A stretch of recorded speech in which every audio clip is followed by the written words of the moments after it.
Maintenant, on va voir les interpolations qu'on peut utiliser pour écrire notre programme. Donc, il y a deux types, soit les interpolations linéaires et les interpolations circulaires.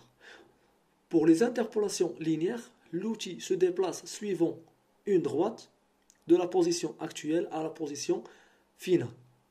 Soit en vitesse rapide, ça veut dire G0, soit en vitesse de travail, G1.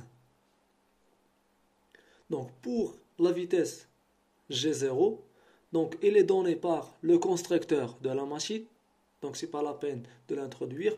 Pour la vitesse de travail G1, l'avance de déplacement doit être programmée avant ou dans le bloc où se trouve cette fonction préparatoire. Prenons cet exemple-là. Donc on a un chariotage et un dressage.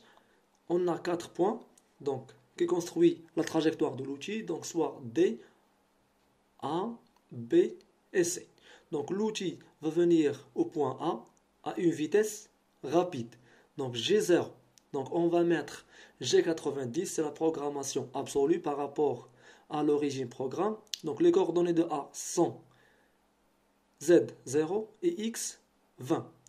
Donc on prend toujours X, le diamètre. On prend toujours le diamètre suivant X.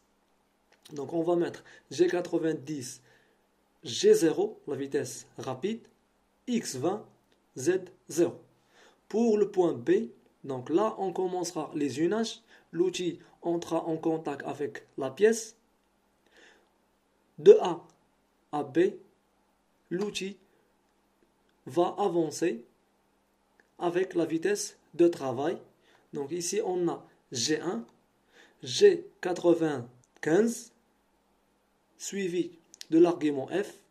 L'avance c'est 0,1 suivi des coordonnées de point B. Et à la fin M8 ou bien M7 qui est l'arrosage. Donc pour les coordonnées des points B, on a suivant X, donc c'est une programmation absolue. Suivant X, on a diamètre 20, c'est X20, et suivant Z, c'est moins 30. Donc X20, elle est déjà écrite, donc c'est pas la peine de l'écrire. On tapera Z moins 30.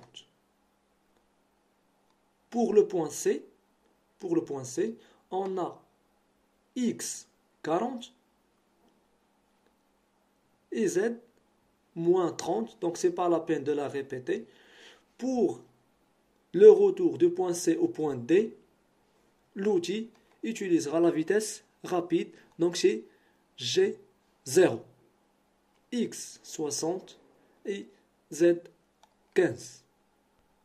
Pour la fonction G0, c'est une fonction non modale, elle est révoquée par G1, G2 et G3.